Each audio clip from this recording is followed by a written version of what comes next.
안녕하세요. 반갑습니다. 이 시간에는 지난 시간에 이어서 우리 창조론자들이 가져야 될 그런 인생의 목표에 대해서 계속 우리가 함께 살펴보겠습니다. 하나님의 그 지으심을 받은 하나님의 자녀들, 우리 창조론자들이 가져야 될 인생의 목표는 그 안에 세 가지가 들어 있습니다. 그래서 첫 번째 목표는 지난 시간에 우리 공부한 것처럼 하나님의 영광을 위해서 살아야 된다. 하나님의 영광을 위해서 산다는 게 무슨 말이냐? 하나님의 살아계심을 세상 사람들이 알도록 나타내주고, 그 다음에는 세상 사람들 앞에서 우리가 하나님의 기쁘신 뜻을 따라서 살아가고, 그 다음에는 세상 사람들이 하나님을 칭송할 수 있도록 우리가 하나님을 찬양하는 것이 우리의 목표인데, 우리만이 아니라 세상 사람들이 우리를 통해서 하나님을 찬양하고 칭송하고 돌아올 수 있도록 그렇게 사는 것이 바로 우리 창조론자들의 인생의 목표가 되어야 된다. 이 부분을 우리가 살펴봤습니다. 그러면 어떻게 하면 그렇게 살 수 있느냐? 그래서 하나님을 보여줄 수는 없지만 하나님의 형상은 보여줄 수 있다. 그 형상은 어디 있어요? 바로 우리 안에. 그래서 우리 안에 들어있는 5가지의 하나님의 형상을 우리가 회복해서 살게 될 때 세상은 우리를 보고 하나님이 살아계시구나 하는 것을 알 수 있게 해야 된다 하는 것을 우리가 살펴봤습니다. 이 시간에는 하나님의 그 영광을 위해서 우리 그 창조론자들의 인생의 목표의 두 번째 내용으로서 하나님의 뜻을 이루기 위한 목표를 가지십시오라는 제목을 가지고 공부를 하겠습니다. 우리 하나님을 믿는 하나님의 자녀들, 그리고 창조론을 믿는 하나님의 백성들 해야 될 가장 중요한 것은 하나님의 뜻이죠. 하나님의 뜻, 그분의 계획, 그분의 뜻을 이루어가는 겁니다. 자, 인본주의자들과 진화론자들의 삶의 목표를 보면은 다 자기 뜻을 이루는 거예요. 자기 꿈을 이루는 거고, 자기의 어떤 목표를 이루는 거고, 그것은 다 세상 것들을 소유하고 누리고 하는 그런 것들이죠. 그렇지만은 우리 창조론자들은 이렇게 사는 것이 아니라 하나님의 뜻, 그분의 계획이 인생의 목표가 되고 그분의 계획을 이루는 것이 우리의 삶의 방편이 되고 그렇게 해야 된다는 거죠. 그러면 나는 뭐야? 이럴 수 있겠지만은 내 삶은 아무것도 없는 거야? 그게 아니라는 걸 제가 계속 말씀드립니다. 결국 하나님의 계획을 이루면서 살아갈 때 그 속에는 나의 꿈이 이루어진다.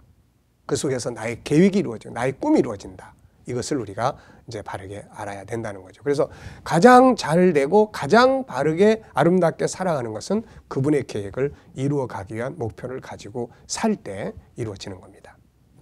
자, 그러면은 그분의 계획은, 그분의 뜻은 뭘까요? 우리가 그분의 계획은, 그분의 뜻, 그러면 여러 가지 많은 부분이 있습니다. 뭐 어떤 일을 할 때 이게 하나님 뜻일까 아닐까? 어떤 이 사업을 할 때 이게 하나님 뜻일까 아닐까? 이런 것들을 많이 생각하잖아요. 근데 여기서 말하는 그분의 뜻은 디모데전서 2장 4절을 말합니다. 디모데전서 2장 4절 한번 읽어보면, 하나님은 모든 사람이 구원을 받으며 진리를 아는 데 이르기를 원하시느니라, 이 말씀이에요. 네, 그러니까 우리가 일반적으로 어떤 일을 할 때 하나님의 뜻이 뭘까? 과연 우리 학생들이 어느 대학을 가는 게 하나님 뜻일까? 뭐 이런 생각할 수 있잖아요. 근데 여기서 말하는 건 그런 개념이 아니고 성경 66권 전체 속에서 진행돼가는 하나님의 뜻을 말합니다. 이것이 우리 인생의 목적이 돼야 돼요. 우리가 교회 다니고 예수 믿고 하지만 이 하나님의 계획을 모르면 우리는 늘 하나님을 이용만 하다가요. 하나님을 내 인생을 위해서 이용만 하다가 하나님 앞에 가는데 이거 부끄러운 겁니다. 우리가 주님 앞에 섰을 때 너 뭐하러 왔니? 그러면 주님 덕분에 잘 먹고 잘 살다 왔습니다. 이런 소리만 하면 안 되잖아요. 그래서 우리가 예수를 믿은 다음에는 말씀을 통해서 또 성경을 통해서 그분의 계획을 정확하게 아는 것이 이게 아주 중요한 것입니다. 왜냐하면 그걸 알면 그때부터는 그 계획을 이루기 위해서 내가 일하고 그 계획을 이루기 위해서 내가 공부하고 그럴 수 있거든요. 근데 중요한 거는 그분의 계획이 이루어질 때 우리의 꿈도 그 안에 이루어진다는 겁니다. 자, 여러분 보십시오. 인본주의자들, 진화론자들, 세상 것들만 그렇게 막 자기들의 목표를 이루기 위해서 그렇게 살아가는데 그 사람들이 과연 그 꿈이 자기들의 그 다 성취했다고 해서 그 속에서 그 사람들의 꿈이 이루어집니까? 아니에요. 그들은 거기에서 허무함을 느끼게 되고 그들이 그토록 소유했던 모든 것은 나중에 다 딴 사람한테 넘겨주고 그리고 가지 않습니까? 그렇기 때문에 그들은 인간의 진정한 꿈은 이 세상 속에서 이루어지는 게 아니에요. 인류 구원이라고 하는 하나님의 구원 계획을 깨닫고 그것이 완성되는 그날에 우리의 꿈도 그 안에서 이루어지게 되는 것입니다. 자, 진화론자들과 창조론자들의 차이점 중에 하나를 보면은 구원에 관심이 없잖아요. 예. 인본주의 진화론은 구원이 뭔지 모릅니다. 구원받아야 될 필요성을 몰라요. 왜? 영혼의 세계를 모르기 때문에. 그래서 오직 육신적인 것, 물질적인 것만, 부귀와 영화만 관심을 갖게 되는 거죠. 창조론자들은 뭘 합니까? 바로 천국을 알고 지옥을 알고 우리가 구원받아야 된다는 걸 알게 되고, 그래서 우리 창조론자들에게 있어서 가장 중요한 것은 나의 구원, 그 다음에 가족의 구원, 그 다음에 다른 사람들, 내가 친한 사람들, 또 때로는 알지 못하는 사람들이지만 그들의 구원, 이것이 우리의 인생의 목적이 되어져야 합니다. 이것을 이루는 목적을 갖게 될 때 우리는 거기서 참 놀라운 역사들을 만들어 가게 되는 것이죠. 자, 여러분, 천국 백성들이, 우리 사람들은 기쁨이라는 걸 먹고 살게 돼 있어요. 즐거움, 기쁨. 그래서 인본주의자들, 진화론자들은 세상 것들을 얻으면 그것으로 족하게 기뻐합니다. 근데 여기에 만족이 없죠. 그래서 계속 더 나은 것, 더 좋은 것, 더 많은 것, 그러면서 끝까지 그 길을 가다 나중에는 뭐 다 소유할 수 없는 바람 잡는 것과 같은 게 되는 거죠. 천국 백성들이 기뻐해야 될, 우리들이 기뻐해야 될 하나님의 백성들, 하나님의 백성들이 기뻐해야 될 기쁨은 뭡니까? 예수님은 누가복음 10장 20절에서 우리가 정말 기뻐해야 될 일이 뭔가를 보여주셨어요. 그것이 뭡니까? 귀신들이 너희에게 항복하는 것으로 기뻐하지 말고 너희 이름이 하늘에 기록된 것으로 기뻐해라. 믿습니까? 여러분들의 이름이 하늘에 기록된 것으로 기뻐하라는 거예요. 세상에 어떤 것을 얻은 것으로 기뻐하는 게 아니라 여러분의 이름이, 여러분 자녀의 이름이, 가족의 이름이, 형제의 이름이 하늘에 기록된 것으로 기뻐하라 하는 것입니다. 이것이 바로 우리 그리스도인들이 누려야 될 기쁨이에요. 그리고 다른 사람의 영혼이 돌아왔을 때 얼마나 기쁜지 모릅니다. 세상에 무엇을 얻는 것도 기쁘지만 정말 어떤 사람 하나가 나를 통해서 예수 믿고 구원받아서 하나님께 돌아왔을 때 정말 기쁜 것이죠. 우리 그리스도인들은 이 기쁨을 가져야 돼요. 마태복음 18장 8절 9절을 보면 내 손이나 내 발이 너를 범죄케 하거든 찍어내버리라. 불구자나 절뚝발이로 영생에 들어가는 것이 두 손과 두 발을 가지고 영원한 불에 던지우는 것보다 낫다. 만일 내 눈이 너를 범죄케 하거든 빼내버리라. 한 눈으로 영생에 들어가는 것이 두 눈을 가지고 지옥불에 던지우는 것보다 더 낫다. 네?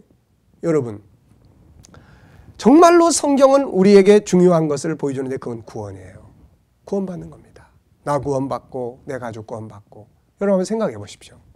우리가 여름철에 더운 날씨 뭐 영상 40도만 올라가도 우린 다 헐떡헐떡 죽을 지경입니다. 그런데 영원한 불못에 들어간다. 내 자녀가 거기 들어간다. 내 가족이 거기 들어간다. 사실이라면 우리는 그것을 어떻게 생각해야 됩니까? 다른 거 다 잃어버려도 거기 들어가지 못하게 막아야죠. 그리고 더 좋은 세상, 세상보다 훨씬 나은 아름다운 천국, 영광의 나라에 들어가는 것, 이것이 우리에게 진정한 기쁨이 되고 목적이 돼야 되지 않겠어요? 누가복음 15장 10절에 예수님이 이렇게 말씀하셨어요. 한 사람이 돌아와서 구원받고 돌아왔을 때 얼마나 큰 기쁨이 있는지를 설명해 주는데 누가복음 15장 10절이 바로 그걸 보여줘요. 내가 너희에게 이르노니 이와 같이 죄인 한 사람이 회개하면 하나님의 사자들 앞에 기쁨이 되느니라. 천국에서 잔치 벌어진다는 거죠. 우리는 이 기쁨을 볼 수 있어야 되고 이 기쁨을 누리고 살 수 있어야 됩니다. 교인들이, 성도들이 말이죠, 오늘날 진정한 기쁨이 없는 이유가 뭔지 압니까? 바로 이런 인생의 목적이 없기 때문에 그런 거예요. 그러다 보니까 맨날 먹고 마시고 이런 데서 기쁨을 얻으려고 하니까 이게 뭐 진정한 기쁨이 되나요? 아닙니다. 솔로몬이 그렇게 많은 것들을 누리고 했어도 마지막에 전도서 2장 11절, 1절부터 11절까지 쭉 보면 뭐라고 이야기해요? 내가 내 인생을 어떻게 기쁘고 멋지게 살까 해서 술에 취해도 보고 뭐 궁녀들도 많이 둬보고 무슨 뭐 은과 금도 많이 두고 무슨 뭐 별장도 만들고 다 했지만 마지막에 가서는 뭐라 그래요? 허무하다는 거예요. 손에 잡는 것이 없이 바람 잡는 것 같다는 겁니다. 우리는 이런 기쁨을 쫓아 헤매면 안 돼요. 진정한 기쁨, 영원히 없어지지 않는 기쁨. 천국 가면 이 땅에 것 다 없어지지만은 천국에 가면은 우리가 구원한 그 생명들은 영원히 빛나는 보석처럼 있잖아요. 그걸 볼 때마다 우리는 영원히 기뻐할 겁니다. 네. 주님께서 이 땅에 오신 목적이 뭡니까, 여러분? 뭐 세상 거 얻으려고 오신 거 아니잖아요. 바로 자기 목숨을 우리 위해서 주시고, 그리고 자기 백성, 우리를 구원하려고 오신 거예요. 주님은 그 기쁨을 누리려고 하신 겁니다. 요한복음 6장 38절로 40절의 말씀을 보면은 이렇게 기록되어 있습니다. 내가 하늘로서 내려온 것은 내 뜻을 행하려 함이 아니요 나를 보내신 이의 뜻을 행하려 함이니라. 나를 보내신 이의 뜻은 내게 주신 자 중에 내가 하나도 잃어버리지 아니하고 마지막 날에 다시 살리는 이것이니라. 내 아버지의 뜻은 아들을 보고 믿는 자마다 영생을 얻는 이것이니 마지막 날에 내가 이를 다시 살리리라 하시니라 그랬습니다. 아버지의 뜻이 뭐예요? 살리는 거예요. 생명을 구원하는 거예요. 예수님 그것 때문에 오셨고 그것 때문에 자기 목숨을 내놓으신 겁니다. 자, 여러분 한번 생각해 보세요. 우리가 왜 내 안에 있는 하나님의 형상을 회복해서 살아야 합니까? 나의 행복만일까요? 아닙니다. 세상이 그걸 보고 하나님께로 돌아와서 구원받게 하기 위해서입니다. 왜 우리가 공부를 해야 됩니까? 세상의 인본주의자나 지나는 자들은 왜 공부를 하냐 그러면 자기 행복을 위해서요. 그런데 우리는 우리가 구원하고자 하는 사람들을 구원하기 위해서 우리는 공부를 합니다. 수많은 세상 사람들을 구원하기 위해서 거기에 맞는 공부를 하는 거죠. 왜 우리가 돈을 벌어야 합니까? 세상은 자기의 부귀영화를 위해서 돈을 번다고 하지만 우리는 뭐라고 대답해요? 하나님의 계획, 하나님의 뜻, 전도와 선교를 위해서 다른 사람에게 나눠주고 우리가 맨날 남에게 받으면서 꾸어서 살아가는 사람이 예수 믿으세요 하는 것보다 나눠주면서 꾸어주면서 예수 믿으세요 하는 게 훨씬 더 복음 전하기에 유익하지 않습니까? 그래서 하나님이 선교하는 민족을 축복하는 거예요. 그래서 전도하는 백성을 축복하는 거예요. 왜? 그들로 하여금 나눠주면서 일할 수 있도록 그래야 복음이 효과적으로 전파될 수 있기 때문에 그렇습니다. 여러분, 우리를 통해서 구원의 복음을 전할 수 있는 통로가 돼야 됩니다. 세상과 창조론자의 차이점은 여기에요. 세상은 자기의 행복만 취하면 돼요. 그런데 우리는 나를 통해서 다른 사람들을 구원에 이르도록 하는 이런 목표가 우리가 가져야 될 목표입니다. 자, 여러분, 그리고 사람을 구원하되 이왕이면은 내 가족, 우리 지역 또 무슨 나 자신, 내 친구 이것만 하지 말고 세계에 대한 온 세계에 대한 비전을 가지라는 거죠.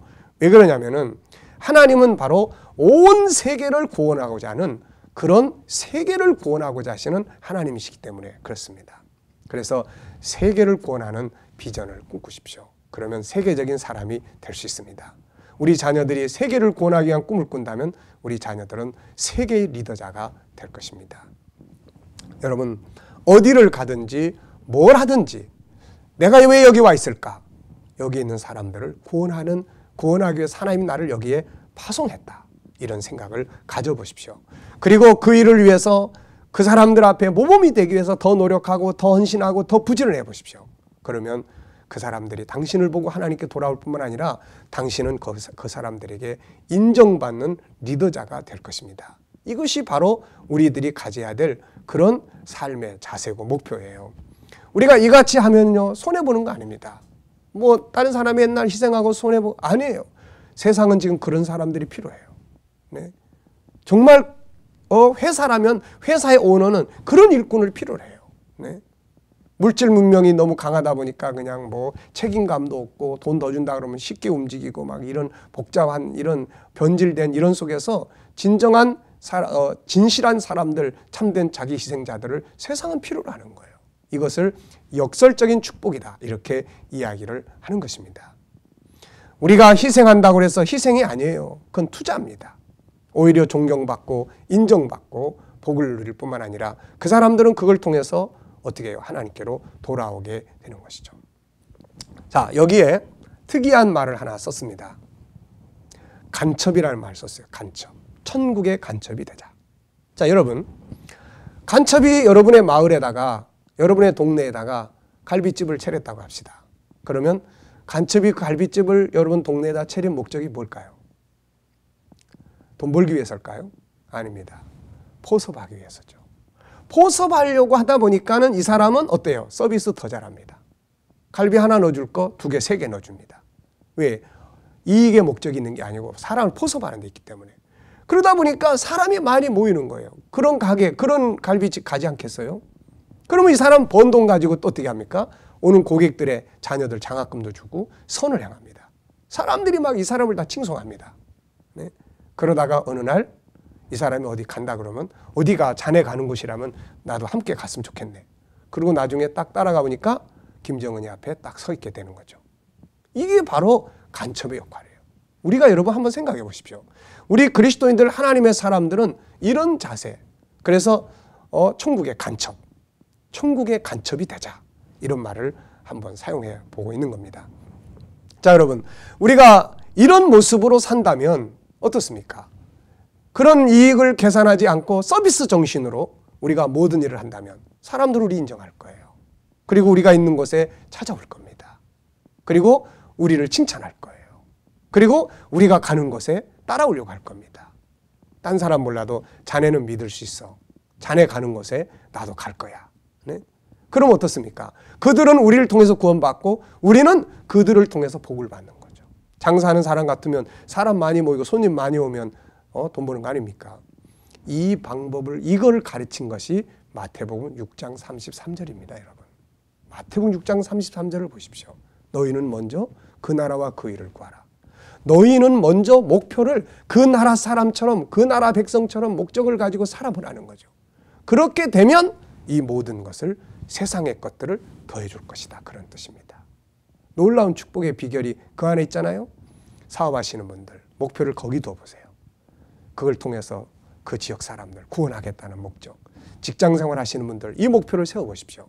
내가 이 직장에 온 것은 단순히 나의 먹고 마심이 아니라 이 사람들을 구원하기 위해서 온 거다. 그렇다면 그 사람들 앞에서 어떻게 살아야 됩니까? 하나님의 형상을 회복한 정말 그들을 존귀하게 인정하고 희생하고 거룩하고 진실하고 어떻게 보면 손해볼 일들이 생겨요. 그럴 때 그걸 손해라고 생각하지 마세요. 투자는 처음에 없어지는 겁니다. 그런데 하나님 앞에서 사는 건 투자예요. 그것이 역설적으로 그들도 구원받고 여러분에게 인정받고 존경받는 리더십 그리고 행하는 일들의 복을 받는 그런 삶을 만들어 갈 수가 있게 되는 것이죠. 네, 그래서 우리가 이런 목적을 가지고 살아갈 때 하나님의 뜻이 이루어져 가게 되는 것이고 그 일을 이루어간 우리들에게는 영광과 상급, 복이 되는 겁니다. 자, 그 다음에 이제 창조론자들의 목표. 첫째는 하나님의 영광을 위해 살아라. 두 번째는 하나님의 뜻, 인류 구원, 생명을 구원하는 계획을 가지고 살아라. 세 번째는 마지막으로 하나님 앞에 설 것을 준비하는 인생을 살아라. 그런 이야기예요. 네. 결국 창조론자들은 다 어디 갑니까? 결국 하나님 살아계시고 천국 믿는 사람들이니까 다 하나님 앞에 가서 서게 되지 않겠어요. 이게 참 중요한 겁니다. 자, 진화론자들, 인본주의자들은 이걸 몰라요. 그래서 죽으면 끝나는 줄 압니다. 그들은 하나님 앞에 우리가 다 서게 된다. 이거를 모릅니다. 그걸 인정하지도 않지요. 그래서 그들은 이걸 모르기 때문에 어때요? 준비하지 않고 막 사는 거예요. 현실만을 중요하게 여기게 되고 현실만을 누리게 되고 그렇게 살려고 하는 겁니다. 근데 우리는 어떻습니까? 성경이 우리에게 보여주는 건 뭐예요? 우리는 다 하나님 앞에 선다는 거예요. 다 그분의 보좌 앞에 다 선다는 거예요. 사실 알고 보면 우리는 지금 거기 가기 위해서 살고 있는 겁니다. 그렇다면은 뭔가 준비해야 되지 않겠습니까? 우리가 거기 가서 하나님 앞에 서게 된다 그럴 때는 준비해야 됩니다. 우리가 준비 없이 막 사는 건 굉장히 위험한 거예요. 네. 자, 데살로니가후서 2장 1절에는 형제들아 우리가 너희에게 구하는 것은 우리 주 예수 그리스도의 강림하심과 우리가 그 앞에 모임에 관하여 우리가 그 앞에 모인다는 거예요. 요한계시록 7장 9절에 보면은 이 일 후에 내가 보니 각 나라와 족속과 백성과 방언에서 아무라도 능히 셀 수 없는 큰 무리가 흰옷을 입고 손에 종려 가지를 들고 보좌 앞과 어린 양 앞에 다 서서 이렇게 말합니다. 다 서게 되는 거예요. 다 그 앞에 모이게 되는 겁니다. 계시록 20장 12절에도 보면 내가 보니 죽은 자들이 물온대서 하고 그 보좌 앞에 섰는데 그 보좌 앞에 다 모이는 거예요. 그러면 그 보좌 앞에 모이면 어떤 것입니까? 우리는 다 행한 대로 이제 심판받고 행한 대로 얻게 되는 거죠. 여러분, 어떤 모습으로 서게 되기를 원하십니까? 네. 어떤 모습으로 또 설 수 있을 것 같습니까? 자, 여러분, 영광과 칭찬을 받는 사람으로 서고 싶습니까? 무서운 책망과 또 지옥의 형벌로 들어가는 그런 부끄러운 두려운 모습으로 서기를 원하십니까? 당연히 우리는 영광과 칭찬을 받는 사람으로 서야 되겠죠. 그러려면 인생을 하루하루 1년 2년 화살처럼 빨리 지나가는 이 세상을 헛되지 않게 또 방탕하고 타락하지 않게 우리는 살아야 됩니다. 하나님을 기쁘시게 하고 그분의 영광을 위해서 그리고 그분의 뜻을 이루기 위해서 나의 인생을 헌신하고 그런 목적을 가지고 살아가는 이런 삶의 준비가 필요한 거죠. 그래서 성경의 모든 믿음의 사람들은 그 앞에 서게 될 것을 준비하며 살았고 우리에게 준비하라고 부탁합니다. 데살로니가전서 3장 13절에 보면 너희 마음을 굳게 하시고 우리 주 예수께서 그의 모든 성도와 함께 강림하실 때에 하나님 우리 아버지 앞에서 거룩함에 흠이 없게 하시기를 원하노라. 거룩하고 흠이 없이 그 앞에 서기를 원한다는 거예요. 베드로후서 3장 14절을 보면은 그러므로 사랑하는 자들아 너희가 이것을 바라보나니 주 앞에서 점도 없고 흠도 없이 평강 가운데 나타나기를 힘쓰라. 점도 없고 흠도 없이. 참 어려운 이야기죠. 그렇지만 최선을 다해서 그 길로 가라고 하는 것입니다. 여러분, 우리가 완벽할 수는 없습니다. 그래서 우리가 달려가다가 모자르고 부족하고 죄짓고 넘어지는 건 그래 주님의 십자가가 뒤에서 다 받쳐줍니다. 그래서 그분의 십자가가 있는 거죠. 그래서 달려가다가 내가 넘어지고 약할 때 나 같은 것 예수 믿음 뭐에 자기 학대하지 마시고 이렇게 고백하십시오. 그래서 나는 주님이 필요한 사람이야. 그래서 나는 당신이 필요한 사람입니다. 그러면 십자가가 당신의 모자란 부분들을 담당해 줄 것입니다. 자, 여러분, 인생은 하나님 앞에 서기 위해서 가는 것입니다. 이거 잊지 마십시오. 준비하면서 사십시오. 여유가 그렇게 많은 게 아닙니다. 어느 순간에 우리는 그분 앞에 서야 되고 또 시간 속에서 그분의 나라와 주의 재림이 우리 앞에 오고 있지 않습니까? 준비하면서 사는 지혜를 가지셔야 합니다. 자, 잊지 마십시오. 인생의 가장 중요한 파트너는 누구예요? 하나님이십니다. 그리고 우리 창조들의 인생의 목적은 뭐예요? 하나님의 영광을 나타내고 인류 구원을 위한 그분의 뜻을 이루기 위해 사는 것이며 그 앞에 서기 위해서 준비하면서 사는 것입니다. 이 모든 것을 위한 가장 중요한 일은 여러분 속에 들어있는 하나님의 형상을 회복해서 사는 것입니다. 이것이 회복되면 하나님의 영광이 나타나고 그것을 통해서 사람들이 돌아오고 그것을 통해서 바르게 살아가서 주님 앞에 칭찬받는 사람으로 서게 될 수가 있기 때문에 그런 것입니다. 여러분, 우리는 소중한 존재들입니다. 정말 멋지고 존귀하게 살다가 그 앞에 서는 자들이 다 되시길 바랍니다. 이 시간 강의는 여기서 마치겠습니다. 감사합니다. 수고하셨습니다.